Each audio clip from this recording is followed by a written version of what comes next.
Viewers, এই যে দেখেন মেহেরপুর জেলার গাছ পাকা আম। এগুলো ভাই গাছ পাকা আম নাকি এগুলো? গাছে থেকে কেবল পারলাম। কেবল পারলেন তাই না? এখনো পাড়া চলছে।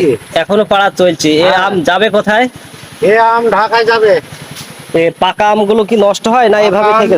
আমরা যেভাবে ধরি এইভাবে নষ্ট হবে না, সরাসরি সরাসরি ডাইরেক্ট চলে যাবে একদম। বাহ, এবার এবছরে আম তো অনেক পেকে গেল, কারণটা কি? এই ভাঙতে ভাঙতে তো কভার দিতে পারছে না। সরকার কি ভাঙতে দেরি করে দিয়েছে নাকি? সরকার একটু দিয়ে এলো, তারপরেও ভাঙতে ভাঙতে বাগান তো বহুত শেষ করতে পারেনি শেষ তাই করা না? যাচ্ছে না। ও, এই জন্য কারণে আমরা পাক ধরে গেছে। এই জন্য পাকা আম আবার ক্যারেট করে এই যে ক্যারেট দেখেন করে পাঠাইতে অনেক হয়েছে। আছে, ক্যারেট করে সব আবার কিন্তু গাড়ি লোড দেবে। এই জন্য যত নষ্ট না হয়ে যায় এই জন্য খুব যত্ন সহকারে ক্যারেট করা হচ্ছে। এই যে দেখেন ক্যারেটের নমুনাটা নিচে থেকে কত সুন্দর সাজাতে সাজাতে উপরের দিকে একদম নিয়ে আসবে। তো এই যে দেখছেন সব পাকা আম, এগুলো সব গাছ পাকা।